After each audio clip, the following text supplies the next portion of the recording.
Maximiliano. Hola, profe. Hola. Te quería hacer una consulta. Sí. Yo estuve viendo las notas, vamos a decir, de todos, y vi que la nota máxima era 11. Sí. Y, por ejemplo, yo para exonerar, vamos a decir, la materia, para este último parcial necesitaría un 12. Realmente, no. ¿Realmente existe el 12? ¿Existe esa Sí, sí, posibilidad o sí, no? claro. Sí, existe, sí. Ah, ya. Sí, totalmente. Ah, Hubo gracias. doces, en el otro grupo hubo doces. Sí, totalmente.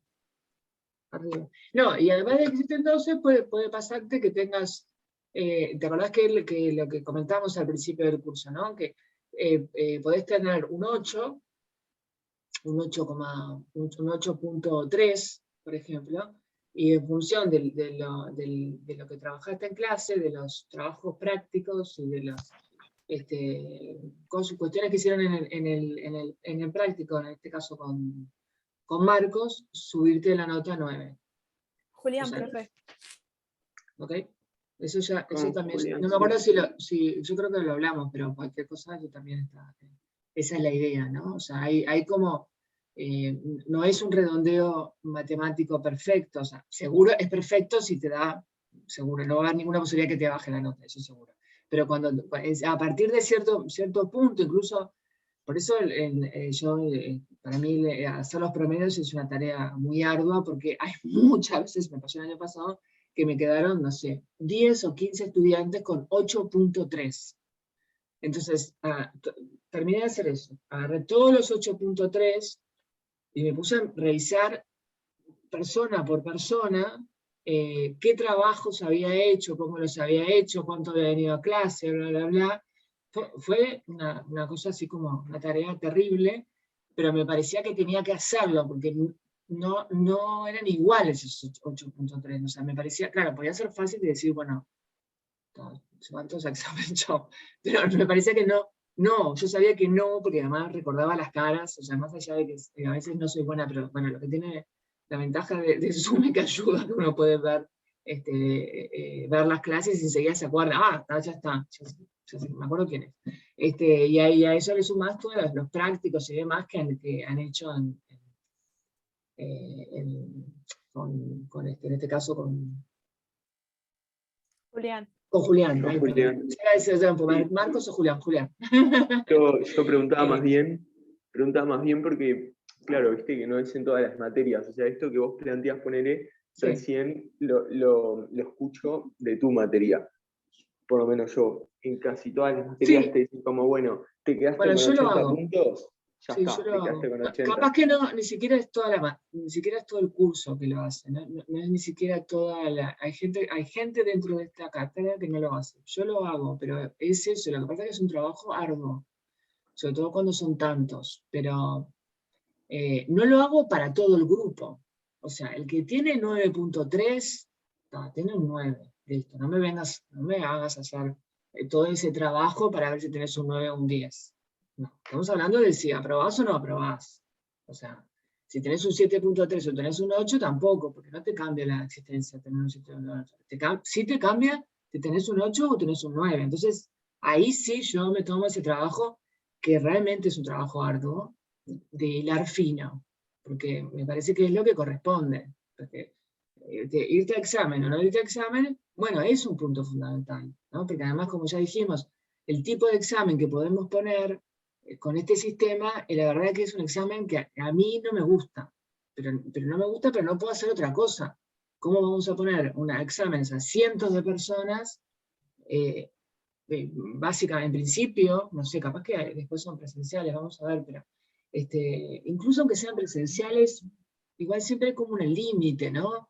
Porque 3 páginas, bueno, si son presenciales, capaz que podemos, no sé, pero igual es en el momento, tampoco es lo mismo que vayas a tu casa, ¿no? Como hacemos ahora los parciales. No van a ser como los parciales. O sea, con esta cosa que yo creo que para mí es mucho más creativo que preguntarte cómo se define la desigualdad dinámica y la desigualdad estructural. Yo qué sé, a mí la definición no me interesa que vos te la haces, pero me interesa es que vos puedas leer la definición en un texto y puedas darme un buen ejemplo de eso. Eso me interesa mucho más que me repitas la definición que te vayas al examen sabiendo la definición de memoria. Porque probablemente, o quizás tal vez te olvides después de la definición de memoria. En cambio, si vos lees en el libro la definición y pensás, decís, a ver, bueno, esta es la definición. Bueno, ¿y cuál sería? Y te pones a pensar en la vida. Bueno, ¿cuáles son esas desigualdades, ¿no?, que existen? ¿No? Y cuáles pueden cambiar y cuáles no. Entonces, yo prefiero ese tipo de examen y prefiero que ustedes trabajen en ese tipo ¿no?, de paper, digamos, porque además es mucho más parecido a la realidad, digamos, ¿no? Lo otro es eso, ¿no? Es un examen, que, bueno, no tenemos otra manera, de alguna manera hay que evaluarlos y para seguir adelante, ¿no? Pero sobre todo en estas etapas en que después cada vez es menos este tipo de examen. Digo, a lo largo que avanzan en la carrera, lamentablemente van quedando menos. También tiene que ver con que, bueno, se dividen en carreras, ¿no? Este es un ciclo común, ¿no? Pero también tiene que ver con que, bueno, aunque los cursos son mucho más chicos, entonces van a empezar a trabajar de otra manera. Pero no es lo ideal, lo ideal es eso. Ahí va, gracias, profe. Para Eva es el examen, ya está, Noelí. ¿Qué quiere decir esto? Por Eva, O sea, ya dice el Eva que es programado por Eva. ok, gracias, perdona, no te entendía. Sí, está, gracias. Es por Eva, ¿tá? O sea que ni siquiera tenemos presencialidad. Bueno, claro, supongo que para este momento somos muchos. Sí, bueno, todas las veces que planteamos la posibilidad de hacerlo presencial nos dijeron que no, yo ya me cansé, ya no me planteo más. Hice toda una logística de cómo hacerlo, con horarios, con entradas, salida, y yo qué sé. Yo pero no quieren.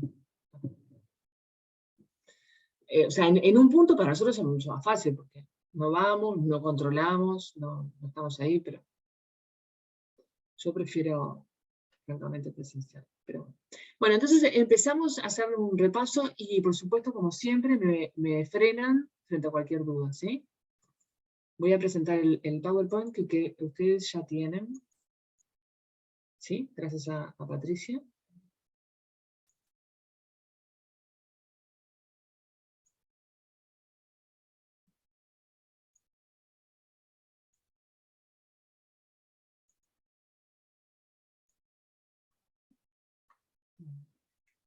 Algunas cosas las voy a pasar rápido porque estas son como cuestiones extra. Bueno, esto creo que lo vieron, vi que lo volvieron a ver con Julián. Con Julián lo vimos en presencialidad. Sí, de casualidad, de eso no estuvimos coordinados, me pareció bien. Yo simplemente miré los primeros minutos nada más de Julián porque subí su clase, entonces quería ponerle bien el título y vi que lo habían hablado, así que perfecto. Ahí lo tienen. Esto más o menos está. Pero lo que más importante quería ir es a los... Bueno, esto también ya lo vimos. Esto también. Acá está. Bueno, acá empezamos, bueno, con uno de los primeros textos que tiene que ver con la desigualdad, la diferencia entre desigualdad estructural y desigualdad dinámica, ¿no? Es importante acá, básicamente, es recordar la definición, por un lado, y recordar las diferencias entre estas desigualdades, y vamos a ver un poco por qué, ¿no? Las desigualdades estructurales siempre existieron, en algún punto uno podría pensar que siempre van a existir, ¿o no? Bueno, en principio sí. Son las que surgen de las diferencias entre, por ejemplo, profesiones, que son las intercategoriales. Pero bueno, lo que nos llama la atención, digamos, y todo un poco más las desigualdades estructurales son las que vimos, digamos, en la unidad anterior, las que hicimos referencia. Ustedes hablaron de esas desigualdades a través de las diferencias de clase. Por supuesto, lo que vieron fue por qué surgen esas diferencias y cómo estudiar esas diferencias, ¿no? O sea, cómo evaluarlas, cómo analizarlas. En este módulo lo que vemos que además de esas diferencias estructurales hay otro tipo de diferencias que llamamos diferencias dinámicas, o que más bien Fitoussi y Rosenblatt llaman diferencias dinámicas, que serían diferencias nuevas y diferencias nuevas o la visualización de nuevas diferencias que surgen y son intracategoriales, ¿no? Por ejemplo, entre los mismos trabajos asalariados, trabajadores asalariados, que enfrentan situaciones que son diferentes, ¿no? Unos están desocupados, otros están precarizados, otros están subocupados, etc., ¿no? Incluso aunque tengan las mismas, algunos pueden tener las mismas calificaciones, ¿no? Pero sin embargo tienen situaciones diferentes.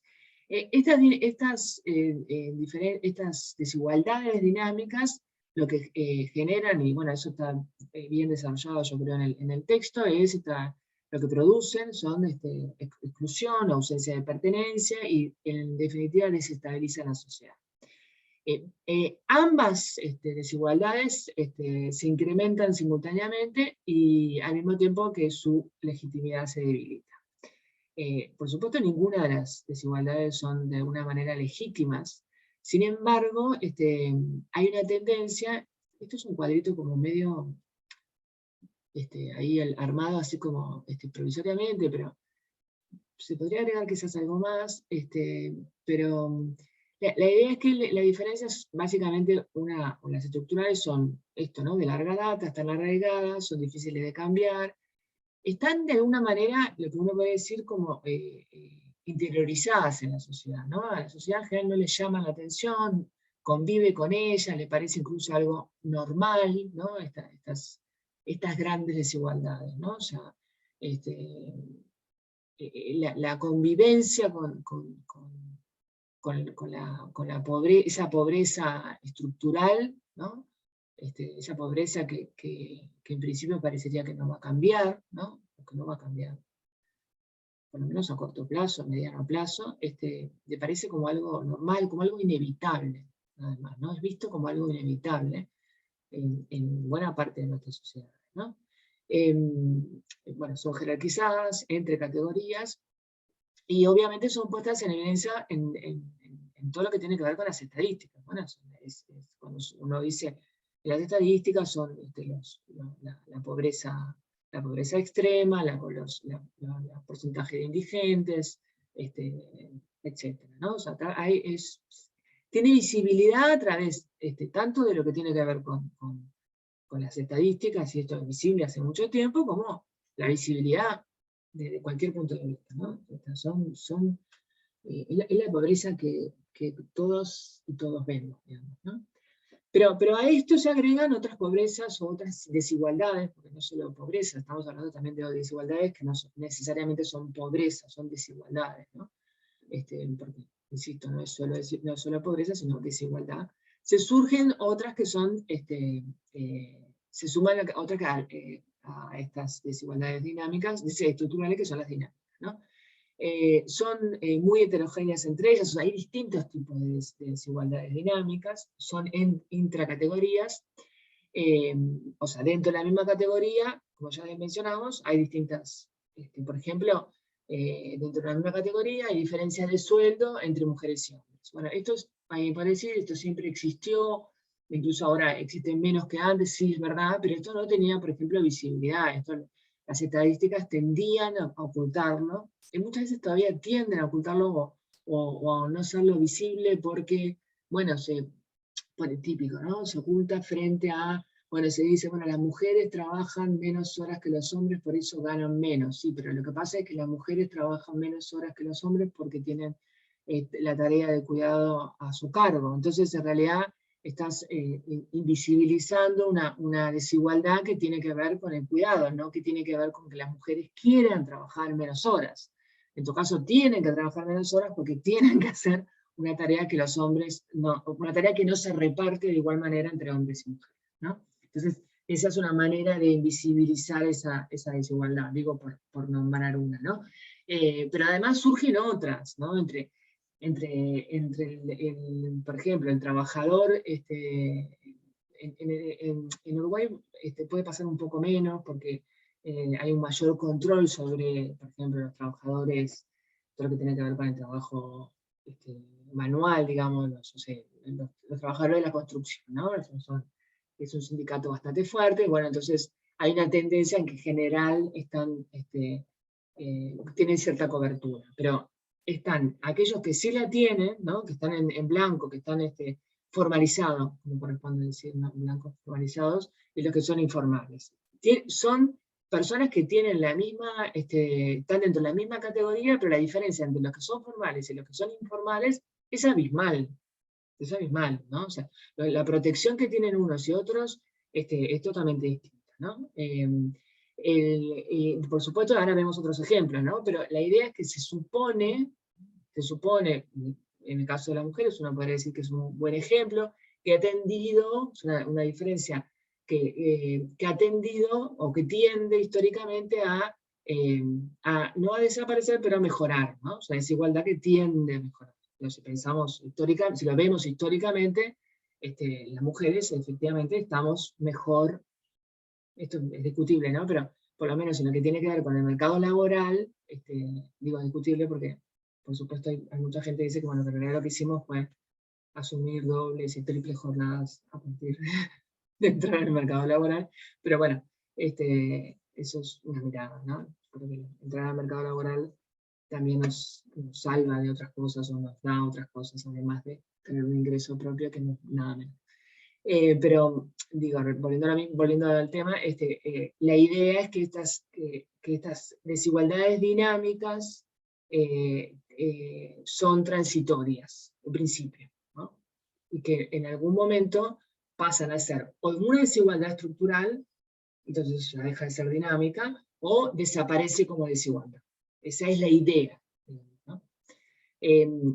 Por supuesto, como ya venimos mencionando hace varias veces, ya desde el módulo pasado, tienen que ver con el surgimiento del fin del modelo asalariado y el ingreso de las mujeres al mercado de trabajo, que por supuesto no solo cambió lo que tiene que ver con las mujeres por ellas mismas en muchos aspectos, sino también cambió el mercado de trabajo, ¿no?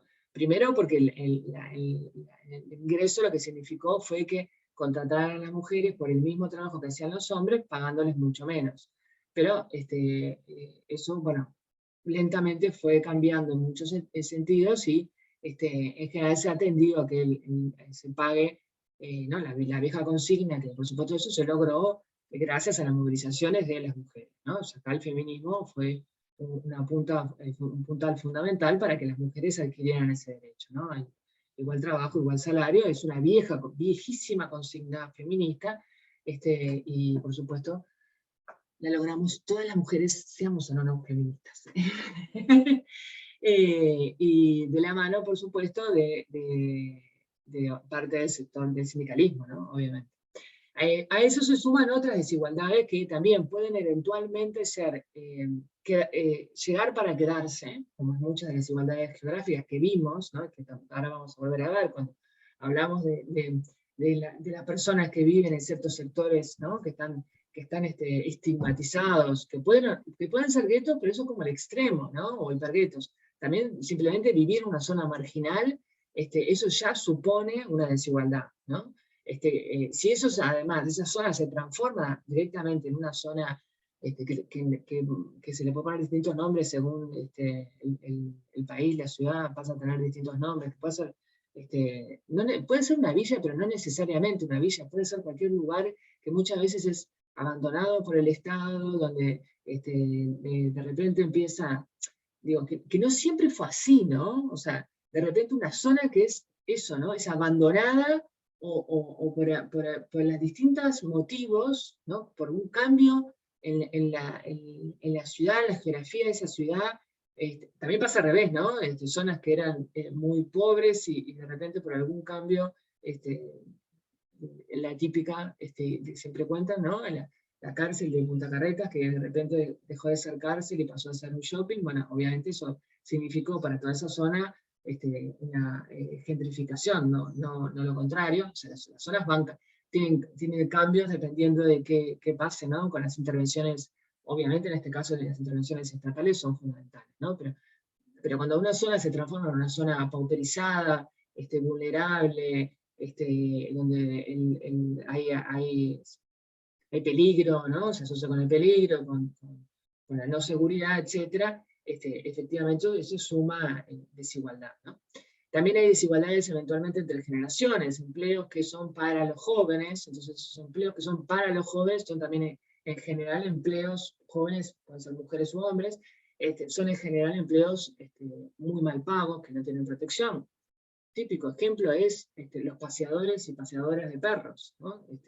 Que son típicos, o peor, o mucho peor, me parece mucho mejor los paseadores de perros, es la típica entrar a trabajar a un McDonald's, ¿no? Que debe ser de los peores trabajos, que encima muchas veces son promovidos por acuerdos con el Estado, ¿no? Con el gobierno de turno hacen un acuerdo donde es el famoso primer salario, donde la empresa se beneficia, y hay mucho, porque el Estado subsidia parte de ese primer trabajo, y el joven o la joven trabajadora trabaja por un muy magro sueldo en un lugar bastante poco agradable para trabajar, pero bueno, a cambio tiene efectivamente ese primer trabajo que es, para las personas que han buscado trabajo saben que eso es tremendo, ¿no? O sea, porque pasar esa barrera del primer trabajo es algo fundamental. ¿En qué trabajaste? Si decir, no tengo trabajo, nunca trabajé, es como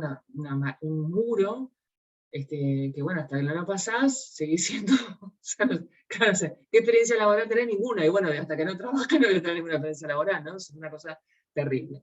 Bueno, todas las desigualdades respecto a las prestaciones sociales, y como sabemos, las prestaciones sociales no son universales, es decir, depende del lugar donde trabajo, y ese lugar de trabajo también depende de, por ejemplo, por supuesto, depende de las posibilidades que tenga, por ejemplo, cómo es ese trabajo, ¿no? Obviamente, cuando el trabajo es más tradicional y pueden haber condiciones para la sindicalización, como decíamos, el típico trabajo sindical más tradicional, el que tiene que ver con, por ejemplo, la construcción, como en el caso, digo porque es como el más clásico y es uno de los sindicatos más fuertes, en el caso uruguayo, como es el sindicato de la construcción o el sindicato de educación, etcétera, o sea, donde la capacidad de movilización es fuerte. Bueno, en ese caso las prestaciones sociales son un poco mejores, pero en otros no, ninguna, ¿no? Las personas que trabajan, por ejemplo, en todo lo que tiene que ver con telemarketing y todas esas nuevos, ya no tan nuevos trabajos, son trabajos muy, o sea, con muy bajos sueldos, con horarios extensos de trabajo, con muy pocos derechos, etcétera, ¿no? Bueno, toda la complejidad del régimen tributario, las desigualdades al acceso al sistema financiero, que son desigualdades que por supuesto se suman a otras desigualdades. Acceder a un crédito depende del dinero que yo tengo, o sea, cuanto más dinero tengo, más posibilidades de acceso al crédito tengo. O sea, lo que hace es aumentar siempre lo mismo, ¿no? Aumentamos las desigualdades. O sea, si yo tengo más dinero me prestan. Cuando tengo menos dinero me prestan, etcétera, ¿no? Y también todo lo que tiene que ver con la desigualdad de acceso a la tecnología y a la información. Esto es un poco, dicho muy rápidamente, lo que quería comentar sobre Rosanvallón y Fitousí. Ayer le agregué, por eso volví a mandar el PowerPoint, porque ayer le agregué este cuadrito que, no sé, pensé en hacer así como algo que les quedara más claro, lo de estructurales y dinámicas, de las desigualdades. No sé si quedó un poquito más claro ahora. No es que sea difícil la diferencia, simplemente era que quería que les quedara un poquito más claro. ¿Bien? ¿Sí? Bueno. Terborn es para mí un gran autor, me encanta, creo que ya lo mencioné. Acá ¿qué sería lo más importante de este autor? A mí me parece que hay varias cosas importantes en este autor. Bueno, me gusta mucho lo que dice acá, en esto que les reproduje, que tiene que ver con el tema de decir por qué las diferencias, cuándo las diferencias importan, ¿no? Porque diferencias entre las personas y entre los grupos siempre van a existir, como mencioné cuando lo presenté, digamos, la idea no es eliminar las diferencias, sino eliminar aquellas diferencias que son injustas, ¿no? Me parece que lo interesante de este autor es que no solo piensa, y esto es muy parecido, y ahí una puede generar un link con Nancy Fraser, en ese sentido tienen mucho en común estos autores, es que no solo se piensa en términos estrictamente de recursos económicos, sino también de recursos simbólicos, ¿no? Y que por supuesto están muy conectados estos dos elementos, ¿no? El tema de, y bueno, también vieron con Julián estos otros autores que no van para el examen, pero que son también muy interesantes, que tienen que ver con la ciudadanía, ¿no? Entonces, me parece que es bueno, eso, ¿no? Que es un módulo que cierra bien en el sentido de que menciona muchos aspectos, ¿no? O sea, la idea es hablar tanto de la desigualdad en términos estrictamente económicos, pero también la desigualdad en cuanto a las posibilidades que nos da la vida, ¿no? O sea, hay toda una corriente que lo que se preocupa cada vez más, y esto por suerte además los economistas también lo han tomado, esto lo han tomado también de los sociólogos, de las sociólogas y de otros, de los filósofos, de las filosofías, etc., que tiene que ver con esto de estos otros aspectos, ¿no? Que no son estrictamente o exclusivamente económicos, que por supuesto tienen algún vínculo, pero no son solo eso, ¿no? Es como cuando Nancy Fraser dice, cuando un afroamericano con plata se para en la Quinta Avenida de Nueva York y trata de tomar un taxi y no puede, porque el taximetrista prefiere subir a un blanco, digamos, bueno, eso pone en evidencia justamente la discriminación, ¿no? Entonces ahí no es un tema de dinero, porque el afroamericano, ese que está por tomar el taxi, puede estar perfectamente así, impecable vestido, y tener mucho dinero, pero la discriminación tiene que ver con su color de piel, ¿no? Y efectivamente, bueno, ahí es una desigualdad que viene por ese lado, ¿no?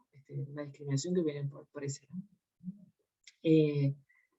Bueno, acá básicamente lo que habla son esas, de cómo cuando una diferencia se considera injusta, ¿no? Cuando atenta contra algún tipo de igualdad, por ejemplo, que tiene que ver con los derechos humanos o la ciudadanía, cuando es muy grande, limitando las posibilidades de vida de alguien, ya sea relacionada a la concentración de recursos a través de mecanismos sociopsicológicos que simbolizan superioridad e inferioridad, y tercero, cuando da ventajas inmerecidas a algunos, por ejemplo, a personas nacidas en ciertos países o entornos.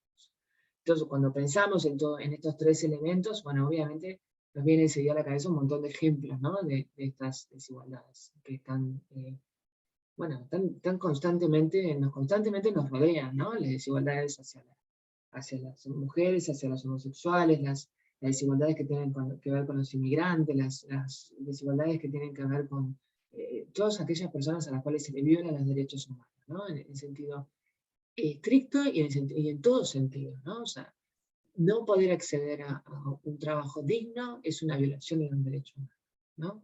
Sobre todo, digo, cuando una persona no puede desarrollar sus capacidades, por ejemplo, ¿no? Es decir, una persona que quiere hacer música, una persona que quiere pintar, una persona, y tiene la capacidad de hacerlo y no tiene la posibilidad real de hacerlo, bueno, eso sería, en términos de términos, una violación a su propio derecho, ¿no? Al derecho de desarrollarse en ese sentido.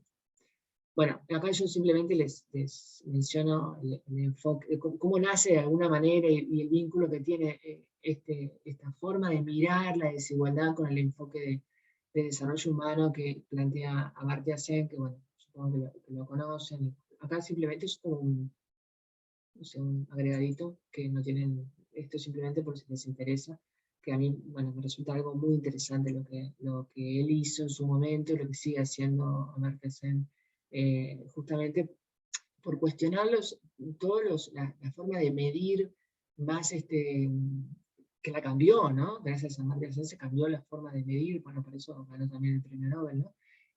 La forma de medir, la forma de ver la desigualdad, la forma de analizar la desigualdad, ¿no? Más allá de la valoración más estricta que es el índice Gini, que por supuesto es una medición muy buena, ¿no? Pero es acotada, ¿no? O sea, nos dice algo, pero no nos dice todo. Y entonces puede haber un buen índice Gini, pero no nos dice nada sobre qué pasa con las comunidades LGTBI, no nos dice nada sobre un montón de cuestiones que tienen que ver con el orden más emocional, etc., ¿no? Esto está. Y acá está, bueno, acá en su momento también les mencioné lo que es el enfoque de Nausbaum, que es muy complementario del enfoque de Amartya Sen, y que va muy de la mano con esto que estamos hablando, ¿no? Y que tiene que ver con la justicia social y la teoría de los derechos sociales en el sentido este que hablamos, ¿no? De la dignidad humana, ¿no? A mí me parece, bueno, que va muy de la mano también de lo que dice Tarr. Entonces estos autores me parece que están muy relacionados. Bueno, estos son los 3 tipos de desigualdad que analiza Terman, cuyo enfoque se centra en estos 3 tipos de desigualdad, que es la vital, la existencial y la desigualdad de recursos. Obviamente la desigualdad de recursos es la que ya conocemos. Lo interesante, yo creo que lo más original de su presentación, por lo menos en lo que ustedes tienen que leer, es la desigualdad existencial. Y bueno, la vital es la que tiene que ver con eso, con la vida, con el lugar donde nacemos y los primeros años en que nos desarrollamos. Bueno, eso lo tienen ahí para leer, también me parece que es fácil de comprender. A partir de esas 3 tipos de desigualdades, hace algo que para mí es maravilloso, y es acá un elemento central que sí quiero detenerme un poquito, que propone distinguir 4 grandes mecanismos a través de los cuales se produce la desigualdad, que son distanciamiento, exclusión, jerarquización y explotación, ¿no? De menos a más, ¿no?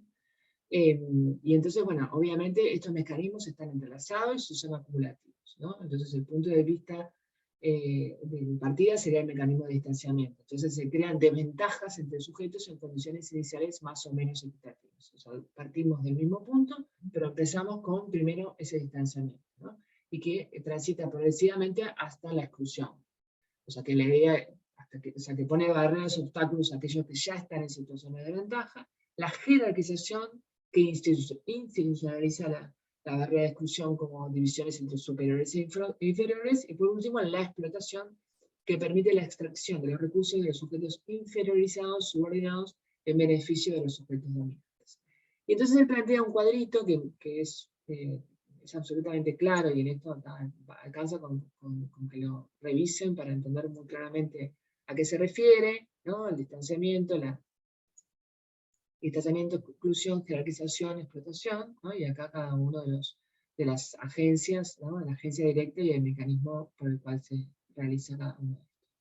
Y lo más interesante, junto con esto, ¿no? es la respuesta, o por lo menos, no sé si la respuesta o la solución, ¿no? Por lo menos las medidas paliativas que uno podría encontrar y que las presenta a cada una de ellas, ¿no? Entonces, al distanciamiento, aproximación. Entonces, ¿a través de qué? Por ejemplo, capacitación, acción afirmativa. A la exclusión, inclusión. ¿A través de qué? Respeto a los derechos humanos y leyes contra la discriminación. A la jerarquización, dejerarquización, empoderamiento y democratización. A la explotación, redistribución y rehabilitación, o sea, a través del sistema tributario, transferencias y servicios sociales. O sea, me gusta mucho este autor porque propone una mirada sobre el tema de la desigualdad. Hace una distinción entre tipos de desigualdades, hace una diferenciación entre mecanismos de desigualdad y además hace una propuesta de cómo, si no es resolver, al menos reducir esas desigualdades a partir de identificar cada uno de los mecanismos y sus posibles paliativos, por decirlo de alguna manera, ¿no? Entonces, me parece que como eso, ¿no? Como que es claro, como que no se queda solo en la propuesta como de denuncia, sino también de cómo resolver o cómo paliar esos elementos, ¿no? esos mecanismos de desigualdad. Y por eso me parece especialmente como bueno, interesante, ¿no? Me parece que es un autor que, bueno, lleva un tiempo, como un rato leerlo, digamos, pero es fácil de entender, el lenguaje es algo bastante comprensible, y creo que digo, aquellas personas que no lo leyeron, creo que no van a tener problema en leer.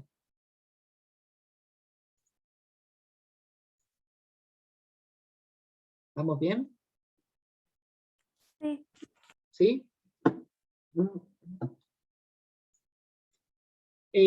Acá les puse una frase que tiene que ver con algo que él menciona, el autor menciona en algún momento el Evangelio de San Mateo, no sé si vieron en el texto, ahora no tengo el texto acá.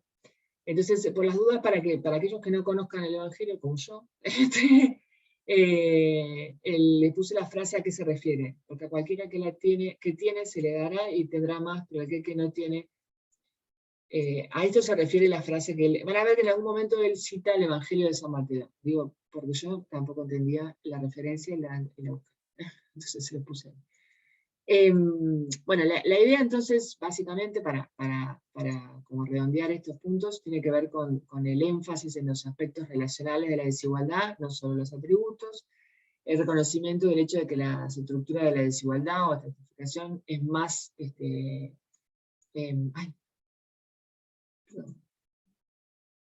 me molesta mucho más, es más que unidimensional, es clase más estatus, y un análisis que propone él que es sociológico e histórico de la desigualdad. Esto me parece como elementos importantes que también se repiten, vamos a ver, en el caso de Nancy Fraser y de otros autores, ¿no? O sea, la idea es eso, ¿no? Énfasis en los aspectos relacionados a la desigualdad, no solo en los atributos, reconocimiento del hecho de que la estructuración de la desigualdad o estratificación social es más que unidimensional, o sea, no es solo clase, sino que es clase y estatus, más estatus, y la cuestión de que el análisis es sociológico e histórico, ¿no? O sea, esto de alguna manera también nos remite, si pensamos, también a Bourdieu, ¿no? Es un poco en esa línea, ¿no? La idea es pensar de una manera más compleja, más eso, multidimensional siempre, la desigualdad, y no de manera unidimensional, o sea, no solo pensarlo en términos de clase, sino también en términos, bueno, de estatus, y siempre pensando en otras dimensiones de esa desigualdad, de esas desigualdades. Bueno, otra autora que va muy en consonancia con Carbon es Nancy Fraser, ¿no? En Nancy Fraser lo más importante sería, hay dos elementos, yo puse los tres porque es como un poco lo que ha ido agregando, pero lo más importante tiene que ver con la redistribución de la esfera económica y el reconocimiento en el ámbito cultural.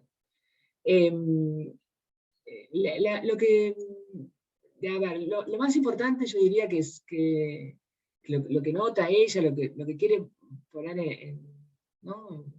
en claro es que en las sociedades complejas y diferenciadas de hoy, los valores que impiden la igualdad se institucionalizan en entornos institucionales diversos y en modos cualitativamente diferentes. Es decir, la idea es, igual que en el caso de Terman, hay que analizar históricamente y sociológicamente cómo se dan esas desigualdades y esas diferencias, ¿no? Es decir, el análisis no puede ser teórico y fuera de contexto, sino que es contextual e histórico, ¿no? O sea, la idea es esa, ¿no? El análisis siempre es en ese sentido, ¿no?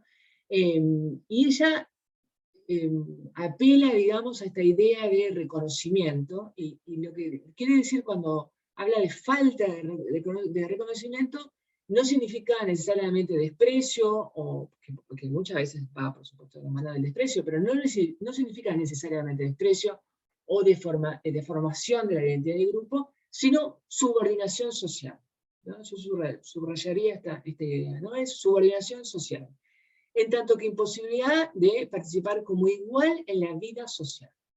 O sea, la idea de la ausencia de reconocimiento es que no pensamos a las personas como posibles, como con esa posibilidad de participar en la vida social.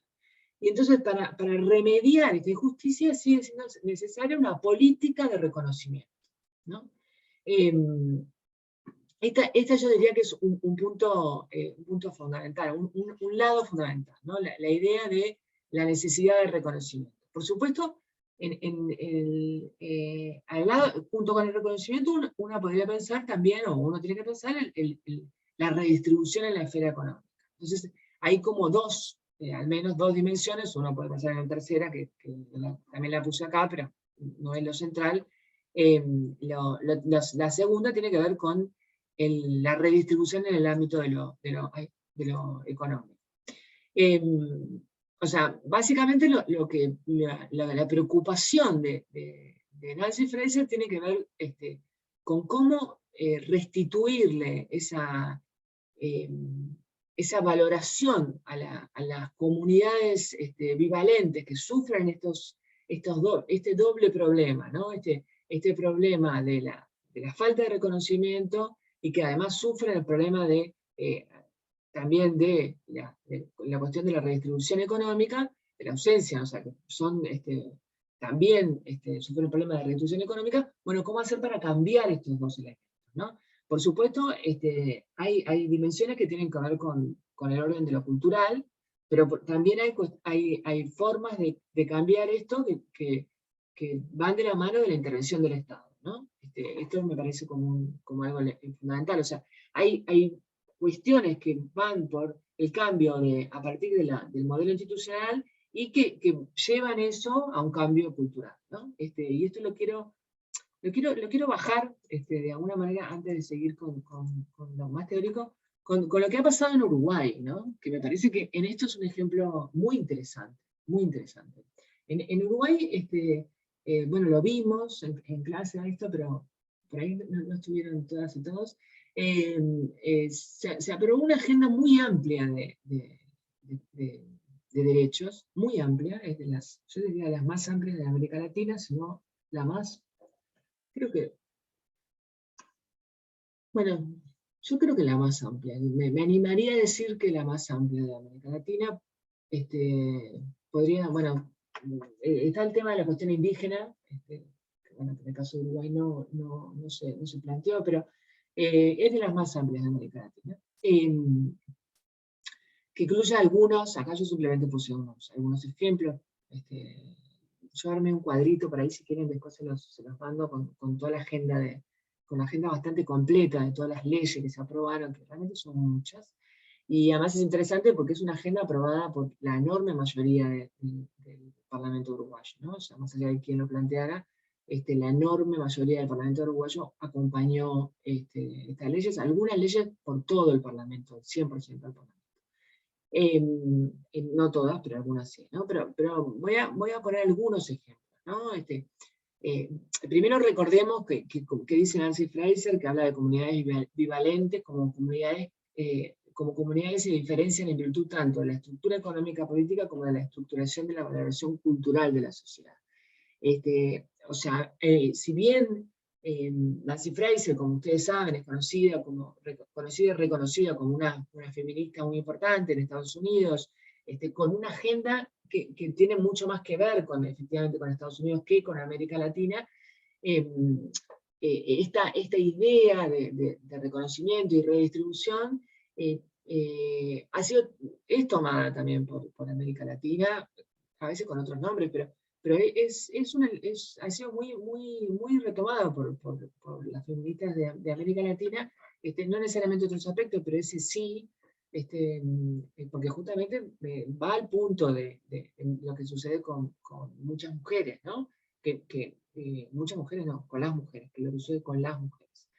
Tanto en el ámbito de la ausencia de reconocimiento, que es algo que podemos hablar de la comunidad de las mujeres en general, y en otras, en la cuestión de la redistribución, ¿no? Por supuesto, el problema de la redistribución en el caso de las mujeres no afecta a todas por igual, obviamente. Hay mujeres que pertenecen a la clase media alta, y que no necesariamente, aunque algunas sí, porque por más que pertenezcan a la clase alta, porque están casadas, por ejemplo, con personas que son de clase alta, no necesariamente participan de igual manera en esos recursos económicos, ¿no? O sea que hay todo un debate que se abre, que es interesante, ¿no? Pero más allá de eso, pensemos en otras comunidades, ¿no? Porque lo interesante, me parece, de esta propuesta teórica de Nancy Fraser, que también después la baja a otros, a cuestiones concretas, es que se puede aplicar a muchas comunidades bivalentes, ¿no? A muchas comunidades que sufren esta doble discriminación, ¿no? Esta doble desigualdad, la desigualdad de no ser reconocidos y la desigualdad de sufrir problemas de redistribución económica, ¿no? Pensemos en la comunidad trans en Uruguay. La comunidad trans en Uruguay constituye una población que que por un lado, bueno, si vemos datos duros, o sea, es una población que tiene una esperanza de vida muy baja. En los últimos datos que se tiene, no están actualizados, pero se hablaba de 40 años, o sea, mueren muy jóvenes, tanto mujeres como hombres, con altos índices de suicidio, altísimos, más que ya altos índices de suicidio en la población uruguaya. Sufren, bueno, por supuesto, son un grupo que sufre violencia, que sufre discriminación, que tiene problemas de desempleo, que tiene problemas con todo lo que tiene que ver con drogas, problemas de salud enormes, porque, bueno, tienen problemas para la atención médica, ya sea porque no los atienden, o porque los atienden mal, o porque tienen problemas para cómo atenderse en tanto población trans, etcétera. Es una población que tiene muchos problemas. ¿Qué se ha hecho en términos de agenda? ¿No? Solamente voy a mencionar algunos. Hay algunas cuestiones que se han hecho. Una es, por supuesto, la más importante, que es la ley trans, ¿no? La ley trans le permitió, en primer lugar, tener derecho a la identidad, que es que efectivamente con un trámite relativamente sencillo, no súper sencillo, pero relativamente sencillo, acceder a tener su propio nombre, digamos, ¿no? Tener el nombre que corresponde con su género, ¿no? Entonces, esto fue su primera cuestión que tiene con ese reconocimiento, ¿no? Eso es claramente reconocimiento. Pero a su vez también se trataron de hacer algunas políticas en lo que tiene que ver con la redistribución, como por ejemplo, hay muchos llamados de concursos y llamados de los organismos públicos, hay cuotas para la población trans y la población trans, ¿no? Entonces, esos cupos lo que se busca justamente es tratar de revertir el tema de la redistribución, ¿no? Entonces esa es la idea, ¿no? Entonces a partir de esos elementos lo que se busca es eso, ¿no? O sea, bueno, cómo revertir esa situación, o no es la palabra revertir, pero por lo menos contribuir a mejorar la situación de esa población, de esa comunidad bivalente, ¿no? Entonces esos son como algunos ejemplos, ¿no? Eso mismo también se ha hecho con la comunidad afro uruguaya y otras poblaciones. No sé si queda más o menos claro. Lo más importante es reconocimiento, redistribución. Es importante insistir en esto también, capaz que hice mucho énfasis en reconocimiento y menos en redistribución. Las cuestiones claras son que la pregunta sería, bueno, y esta es como la pregunta típica, ¿no? Bueno, o sea, ¿a las mujeres se les paga menos por el mismo trabajo que hacen los hombres? Sí. ¿Eso ha ido cambiando? Sí, ha ido mejorando mucho. En algunos países se ha ido casi reduciendo. Sin embargo, lo que permanece es que hay trabajos que están feminizados y que entonces se les paga menos. Eso es el lugar más difícil de cambiar. Por ejemplo, el empleado doméstico. Es un trabajo que en general la enorme mayoría lo hacen, la enorme, no exclusivamente, hay hombres por supuesto en trabajos domésticos, en trabajos que tienen que ver con la limpieza, que lo hacen los hombres y están mal pagos, ¿no? O sea, son trabajos mal pagos que históricamente lo han hecho las mujeres. Entonces, es un trabajo feminizado, ¿no? Y después está todo el tema que tiene que ver con esto que siempre insistimos, con el tema del cuidado, ¿no? O sea, personas que efectivamente ganan menos porque le tienen que dedicar más tiempo al cuidado, ¿no? Entonces eso tiene que ver con la redistribución. ¿Cómo se solucionaría ese tema de la redistribución? Bueno, por ejemplo, con políticas que tienen que ver con las que se han tratado de implementar, de cuidados, ¿no? O de guarderías en los lugares de trabajo, etc. O con políticas culturales que tiendan a que las tareas de cuidado de los niños y niñas esté a cargo de los dos, lo que sea, ¿no? O sea, que esté bien repartido el trabajo. Esas serían como políticas de redistribución. ¿Se entendió? ¿Cómo vamos? Sí, bien, bien. ¿Vamos bien? ¿Sí? Vale. Bueno, me dicen, ¿eh? Bueno, yo sigo así como medio rápido, pero básicamente porque quiero dar todos los autores. Bueno, acá vamos al tema de gueto, hipergueto, todo eso. Bueno, esto lo voy a pasar un poquito. Este también. Básicamente acá estamos en lo que tiene que ver con la segregación territorial, en la segregación urbana, que es también por qué la traemos a colación. Bueno, porque también es un proceso de diferenciación social, de desigualdad. Bueno, acá les había puesto una frase de Bourdieu para que no nos olvidemos de Bourdieu. Uno de los puntos fundamentales de esta segregación territorial tiene que ver con esto, ¿no? Que les puse acá, que para mí es como una frase importante, que es que no se agota en su dimensión objetiva, sino que esa relación tiene esta segregación es el resultado de dimensiones objetivas y subjetivas, ¿no? Es un producto único, sui generis, que no necesariamente coincide una con otra. Por supuesto estamos acostumbrados a pensar los espacios a partir de indicadores objetivos de alta segregación, que deben coincidir con formas duras de segregación simbólica o espacios de escasa segregación objetiva, etc. Pero la idea es esa, ¿no? La idea es que hay que esta segregación urbana, en general hay espacios, hay indicadores muy claros objetivos, pero que van acompañados con la dimensión simbólica, ¿no? Y lo que nos interesa especialmente es, por supuesto, bueno, ambos, pero lo que tiene que ver con la dimensión simbólica, y es lo que suma la mirada sociológica, ¿no? Y lo que suma Wackham, pero otros autores y autoras, ¿no? Y que es lo particularmente relevante y condiciona claramente las formas que adquieren la sociabilidad urbana, ¿no? O sea, por supuesto no agota la dimensión simbólica, pero es uno de los elementos importantes, ¿no? Que tiene que ver con todo lo que tiene que ver con los estigmas territoriales, ¿no? Los lugares, hay lugares que están estigmatizados, ¿no? O sea, esa cosa de decir en ciertos lugares, ciertos barrios, ciertas zonas están estigmatizados, eso, bueno, eso genera un rechazo de parte de ciertos grupos sociales, que también genera dificultades para insertarse laboralmente, e incluso socialmente, ¿no? O sea, el lugar donde una persona vive, bueno, condiciona muchas cosas, ¿no? Condiciona la sociabilidad. No es casual que por supuesto, bueno, los niños, como son niños, no tienen como mucha percepción de eso, entre otras cosas porque son mucho menos prejuiciosos, ¿no? Yo diría que no tienen prejuicios, lo van adquiriendo, ¿no?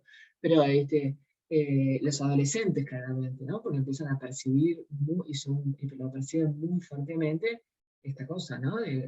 Bueno, no quieren invitar a gente a su casa cuando viven en una zona que es percibida o estigmatizada, ¿no? Vos vivís en tal lado, ¿no? Entonces eso enseguida es un estigma, ¿no? El dónde vivís, con quién vivís, la forma en que vivís, etc., ¿no? Y hay barrios, entonces, por más que este autor y algunos de los autores que vimos sean del norte, digamos, o sea, sean de Estados Unidos, es muy fácil pensarlo esto en cualquier lugar de América Latina, ¿no? Nosotros no nos dio el tiempo de acá de ver, el año pasado vimos mucho eso, lo de las villas en Estados Unidos. Yo, bueno, me dio el tiempo de pasar algunos videos sobre la villa 1114, bueno, pero creo que se los comenté acá, ¿no? Y no es muy diferente, ¿eh? No crean que la situación cambia mucho. ¿Qué es lo diferente si se quiere en algunos barrios de América Latina? Quizás las distancias no sean tan largas, tan grandes. Por ejemplo, en el caso de Buenos Aires pasan algunas cosas, pero en realidad tiene que ver con el crecimiento urbano, que es que algunas villas, digo Buenos Aires por lo populosa que es, ¿no? Algunas villas quedaron adentro de la ciudad, pero no porque lo quisiera el Estado, pero las han querido sacar de todas las maneras posibles, por supuesto incluida la violencia. Hace poco sacaron violentamente a una ocupación, a una villa que habían armado en la ciudad, la sacaron con una violencia brutal, por supuesto todo filmado ahora, ¿no? Pero las villas que fueron quedando, que hay una, creo que ya les comenté, una que está pegado a la salida de los ómnibus de larga distancia, sería acá Tres Cruces, ¿no? Imagínense Tres Cruces, rodeada toda de una villa, Entonces una se toma el ómnibus y ves toda la villa enorme, además, villa que se ha ido construyendo hacia arriba también, ¿no? Entonces es una cosa muy hiperconcentrada, la gente con una densidad impresionante. Igual suceden cosas también, ¿no? Esas, digo, merece más investigación esto, ¿no? Pero bueno, acá estamos viendo un pantallazo de lo que tiene que ver con esto del abandono del Estado, ¿no? La diferencia acá es que, bueno, están viendo qué hacer, porque justamente como están en medio de la ciudad, de una ciudad que ha crecido, cuyo valor de esa zona es carísimo, están tratando como de negociar con los ocupantes a ver si pueden sacarlo. Yo creo que no, que por ahora no, que están, que tienen mucho poder de negociación y de movilización y no nos pueden sacar, pero eso tiene que ver con una cuestión muy puntual, que en el caso de Estados Unidos no, porque están mucho más alejados, ¿no? Pero bueno, son estas cosas interesantes y como contradictorias que se da en América Latina también, ¿no? Que son interesantes de estudiar. Pero bueno, la cuestión de cualquier manera que más allá de todo esto hay una segregación, hay un estigma, vivir en una villa es un estigma, y bueno, y por supuesto, en el caso de Estados Unidos, pero no solo en el caso de Estados Unidos, en el caso de toda América Latina, este crecimiento de las villas, digo las villas porque es la forma en que llaman en algunos países, pero asentamientos en Uruguay, todo esto viene sobre todo, no digo exclusivamente, pero especialmente, por supuesto pobreza hubo siempre, aclaremos, pero el crecimiento de la pobreza, el crecimiento de la indigencia, el crecimiento de la informalidad, viene sobre todo en el caso, tanto en el caso de Estados Unidos como en el caso de Uruguay, digo, en el caso de Estados Unidos, Uruguay, Europa, etc., que también existe, ojo, en Europa, en Francia, en España, etc., tiene que ver con el crecimiento de todo lo que fue la cuestión, lo que fue y es, en algunos casos, tenemos un cierto retorno a eso, tiene que ver con la cuestión más neoliberal, que tiene que ver con la reducción del papel del Estado, del rol del Estado. El Estado se retira y entonces, por supuesto, aumenta la informalidad, aumenta la precariedad, y entonces, al no haber políticas de vivienda, ¿no? En Francia, el modelo que tenemos nosotros, o que teníamos nosotros, muy bien, que fue como yo adquirí mi propiedad, que era el banco hipotecario, el pago en cuotas durante 25 años. Ese modelo es un modelo francés, ¿no? El típico modelo que se copió en Francia y que existió en Europa durante muchos años, ¿no? Es el típico modelo de, bueno, comprar en millones de cuotas toda la vida la casa, el apartamento, lo que sea, ¿no? Que eso después durante años dejó de existir, ahora hay algunas políticas, pero muy acotadas y muy difíciles de acceder, ya no era. ¿Por qué? Porque antes se accedía siendo un empleado, una empleada, ¿no? O sea, uno tenía un empleo, pero era un empleo que aunque tuviera un sueldo magro, o sea, un sueldo chico, era un empleo relativamente seguro. Entonces el banco te hacía ese préstamo, digamos, y te ibas a vivir a la vivienda y en lugar de pagar el alquiler, pagabas este préstamo, ¿no? Pero correspondía más o menos a un alquiler, entonces la gente lo que hacía era eso, ¿no? O sea, pagar en cuotas razonables. Bueno, eso dejó de existir, entre otras cosas, porque dejó de existir este modelo de empleo, ¿no? Este modelo salarial, digamos, ¿no? De empleo, de salario, con cierta estabilidad, ¿no? Y por supuesto, dejó de existir el Estado como el garante, ¿no? Entonces se reduce el Estado y se acelera toda esta descomposición, se acelera la descomposición de todo lo que es la infraestructura autóctona del gueto, en el caso del que estamos hablando de Estados Unidos, pero todo lo que tiene que ver con, por eso se aceleran también los asentamientos, las villas, y todo lo que tiene que ver con lo que sucede en América Latina, ¿no? Que en general, en todos estos países, va acompañado en esos lugares con la violencia. La violencia entre las pandillas, que es muy clásico en estos lugares, tanto en los asentamientos, en las villas, etc., ¿no? Donde hay algunos que dominan esas villas o esos asentamientos, esos countries o como le llamemos, Y por supuesto, en general está acompañado con algún tipo de tráfico ilegal, ¿no? La típica cuestión es el tema de las drogas, ¿no? Que pueden ser además, puede haber comercio legal o comercio semi-ilegal o venta de cosas que no son ilegales con cuestiones ilegales, ¿no? O sea, hay como toda una combinación, ¿no? Pero en general en esos lugares las escuelas son peores, si hay, son las peores, los maestros o los profesores no quieren ir, aún cuando se les pague más, y en otros no hay directamente escuela, como es el caso de los superguetos, ¿no? En América Latina puede haber, pero en general no quieren ir los docentes por el tema de la inseguridad, ¿no? La inseguridad, estas reacciones que tienen a veces los padres frente a los maestros, etc., ¿no? Pero bueno, en definitiva igual todo remite a lo mismo, que es a la poca presencia del Estado, porque todo es lo mismo, ¿no? En definitiva, la escuela es el Estado, es todo el Estado, ¿no?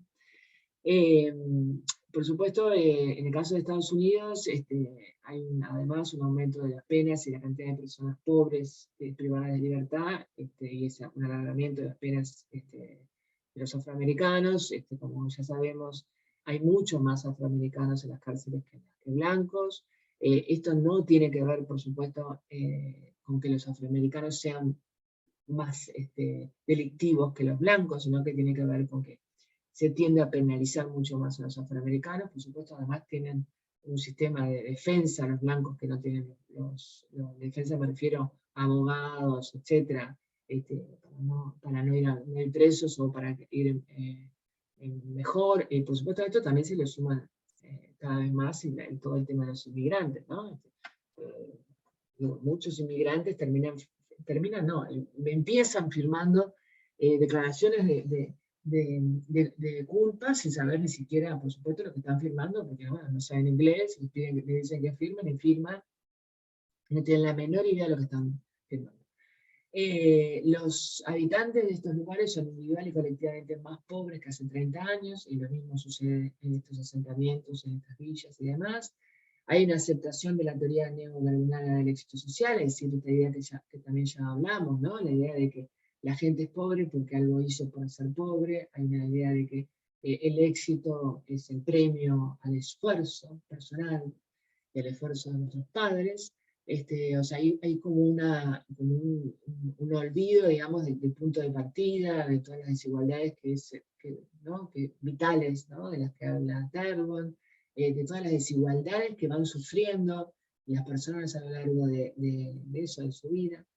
Yo estoy especialmente conmovida, pero conmovida a un nivel que ayer no voy a, no sé, tengo un amigo que me decía, no sé, ¿por qué leíste esa noticia? Y la verdad que no debía haberla leído, efectivamente, encima la leí con detalle. Bueno, porque es una cosa que pasa siempre, pasa muy a menudo en provincia de Buenos Aires. En este caso no fue en provincia, sino fue en capital de Buenos Aires, en la capital, en Buenos Aires.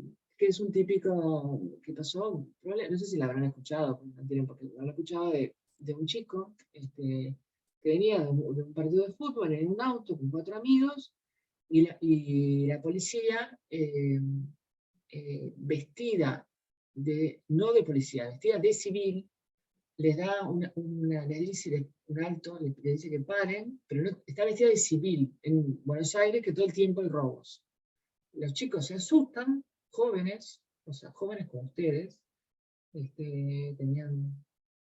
chico que murió tenía 20 años, se asustan que ve 4 tipos con armas, vestidos de civil, que le dicen que paren, con un revólver. No para, porque en Buenos Aires lo que te dicen es no pares, no pares. Incluso en provincia de Buenos Aires lo que te dicen es que después de las 8 de la noche no le hagas caso al semáforo, no seguí, no pares en ningún semáforo. Y tal, lo acribillaron a balazos. Por supuesto, nada, eran 4 chicos que venían de jugar al fútbol y de tomar un jugo, no tenían ninguna arma, no tenían nada absolutamente.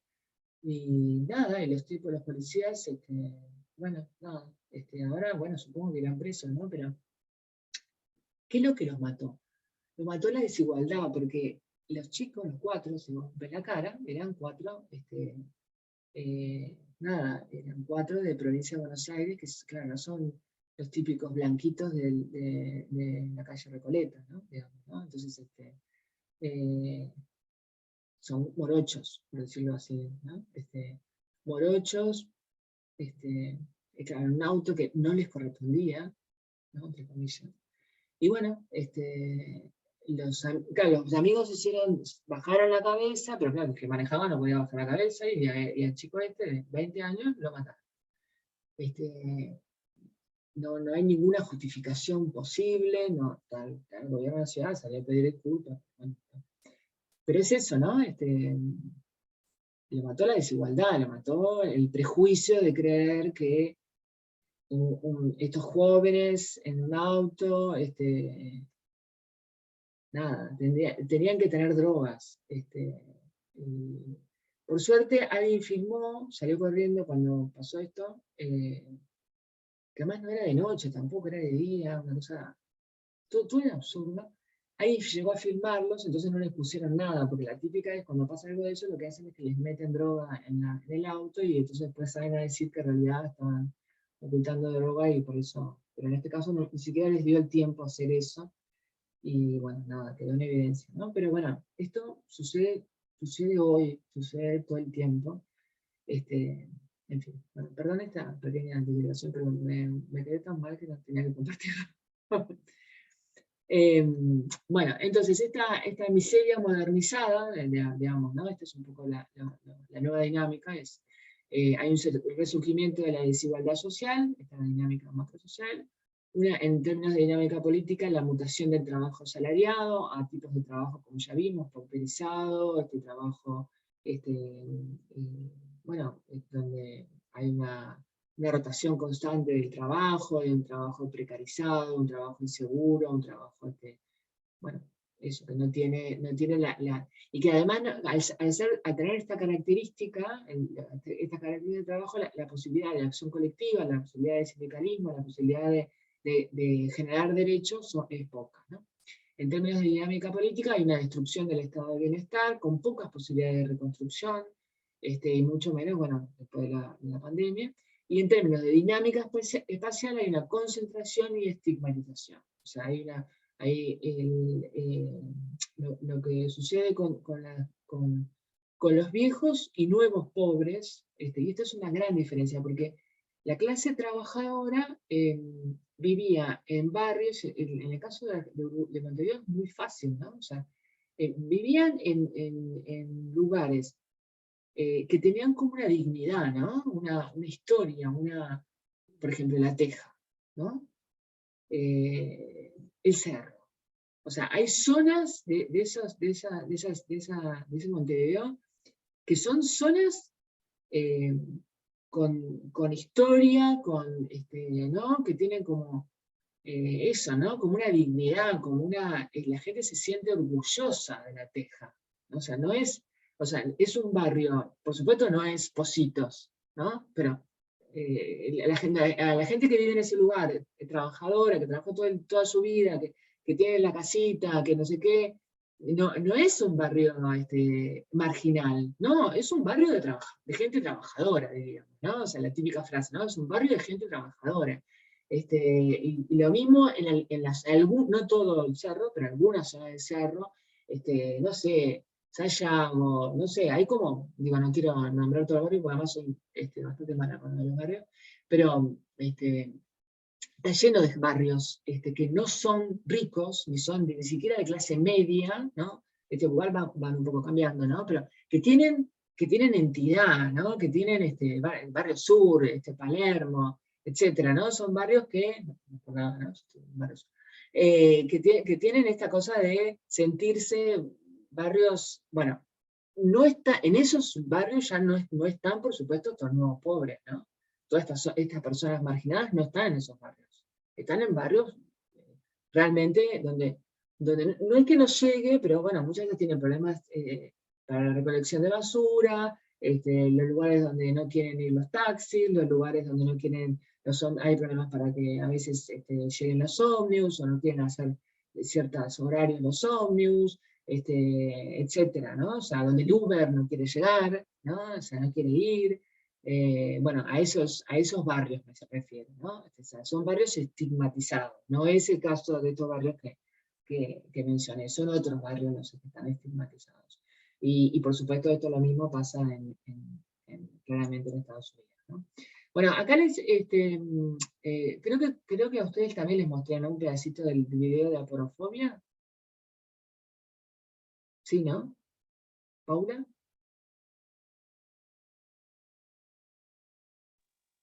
¿El de la señora hablando? Sí. Sí, lo A mostraste. vos está, Maximiliano está. Bueno, ahí Sí, sí. para las personas que no lo vieron, les recomiendo este video, que bueno, habla un poco, habla de esto, ¿no? De la aporofobia, de dónde surge esta palabra, que es la fobia justamente a los pobres, que me parece como interesante, no es que tengan que verlo, pero me parece interesante. Y acá les puse los videos sobre Black Lives Matter, que es el movimiento justamente que surge como reacción a todo lo que es la violencia sobre la población afroamericana. Bueno, estas son algunas posibles soluciones. Tengo poca esperanza en este momento de soluciones. Bueno, acá les mostré un poco el gráfico de la desigualdad en el caso de Uruguay, que no, bueno, hablamos poco sobre Uruguay, ¿no? Pero bueno, lo deben haber visto en algún otro curso. Pero bueno, me parecía como importante mostrar que el momento donde baja la desigualdad, medida por el índice Gini, que como ya vimos, es una medida parcial, pero es una medida al fin, tiene que ver obviamente con la participación siempre del Estado. No hay forma de disminuir la desigualdad sin participación proactiva del Estado. O sea, tiene que haber una decisión de reducir la desigualdad. O sea, la desigualdad no se reduce sola, ¿no? O sea, eso es como importante mencionarlo, ¿no? En este caso coincidió con esto, ¿no? La reforma tributaria, el plan de equidad, la salud, el consejo de salarios, etc. Por supuesto, el gran desafío es, diría yo, para cerrar, es cómo construir una S de clases sociales que considere las diversas desigualdades, ¿no? Creo que en términos por lo menos teóricos, diría yo que es uno de los grandes desafíos, ¿no? En términos de cómo juntar de alguna manera la unidad 3 con la unidad 4 y tener como una visión completa, ¿no?